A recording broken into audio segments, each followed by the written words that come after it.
60 বছরের একটা ব্যক্তি রিসর্টের মালিক পরিচয় দিছে, মূলত উনি জোরজবরদস্তি কাজ করছে।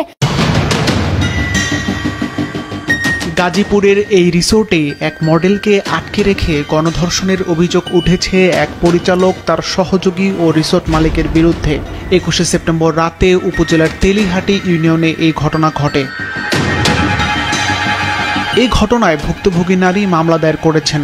মামলার এজাহারে অভিযোগ করা হয়েছে, নাটকে অভিনয় করার প্রস্তাব দিয়ে তাকে রিসোর্টে নিয়ে যায় পরিচালক নাসির।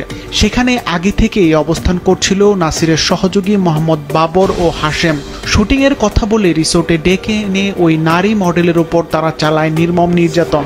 এজাহারে আরও অভিযোগ করা হয়েছে, ধর্ষণের পরের দিন বিকেলে মারধর করে তাকে রিসোর্ট থেকে বের করে দেওয়া হয়।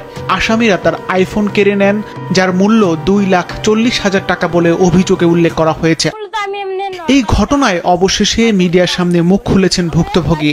বর্তমানে আইনি লড়াই করা এই নারী জানালেন তার উপর হওয়া নির্মম নির্যাতনের কথা। ডিরেক্টর নাসিরউদ্দিন মাসুদ আমার নাম্বারটা নিছে যে না তোমার কাজ কাম ভালো আছে, আমরা অভিনয় ভালো আছে, আর নেক্সটে তোমাকে নিয়ে প্ল্যানিং করবো, চিন্তা ভাবনা করবো। মিরপুর 1 নম্বরে এসে উনি আমার সাথে 2বার কথা বলছে। নাটকের যে স্ক্রিপ্টগুলো থাকে ওই স্ক্রিপ্টগুলো নিয়ে উনি আমার সাথে আলোচনা করছে। তো যেহেতু উনি একটা ডিরেক্টর, আমার আগে 5-6 মাস আগে পরিচয় হয়েছে, দেখা সাক্ষাৎ হয়েছে, সেই ক্ষেত্রে আমি ওনাকে একটা বিশ্বাস করছিলাম। উনি ইমার্জেন্সি আমাকে ড্রপ করে নিয়ে গেছে। আমি বাধা দেওয়ার চেষ্টা করছি।